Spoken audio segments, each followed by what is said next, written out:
Hi, in this video you are going to see a pretty instructive game played by one of my students with the black pieces. The theme of the game is development issues. So white played first e4 and my student played e5. It was a rapid game. I think it's important to mention because many people tend to play blitz, but if you really want to improve, I would suggest you to play rapid. So f3, and as you know, white should play knight f3, knight c3, or bishop c4. But, white decided to play f3, which is pretty bad because it's locating the f3 square where the knight should go, and it's weakening the king side. So a weak king might be an issue. So black played a very logical and good move, knight c6, just developing her pieces.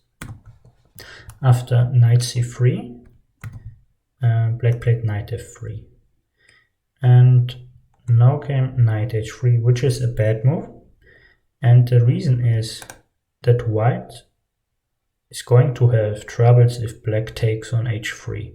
So since white is in trouble due to the development, black should think about d5, pawn takes d5, knight takes d5, and now we might take on h3 later on. So let's say takes, and still the problems exist, so white has big issues here.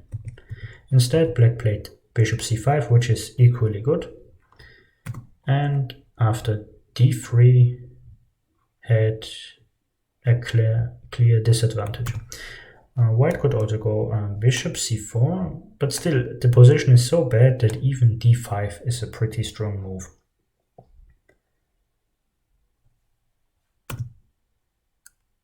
Because of taking on h3. So instead white went for d3, and you should pay attention to this very strong bishop on c5, controlling these very crucial squares. So after castling, white played f4, and you can already win the game with the black pieces, and it's pretty easy. It's by playing d5. And the reason again is the pretty badly placed knight on h3. So let's say white is aware of the fact that everything is quite bad and goes for f5. Now you should see that this pawn is pretty weak. And the reason is that by pinning the knight on c3 with bishop b4, white has some trouble with the d4 pawn. So white might go bishop d2, but this will not help because black can just take on c3, bishop takes c3, and take here. And wins a pawn because white really can't take this pawn due to pins. Let's say takes, pawn takes here, and after, let's say, queen takes, bishop takes, and rook e1. White is already losing an entire piece. So let's go back. So white is losing a pawn in this variation, but it might be already the best option here. Another option might be taking on d5, but then simply knight d5, and white can't really follow up, and h3 is pretty weak, and the position pretty bad. Let's say another move, maybe taking here. Then white might get mated by bishop takes h3, pawn takes f6, queen takes f6, threatening mate here on f2, thanks to the pretty strong bishop on c5. So this h3 piece is hanging, but since the queen is also controlling the d4 square, there's no issue for black, and black is winning.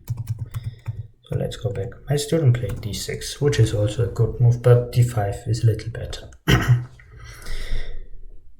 Now white took on e5, and the best option here is taking back.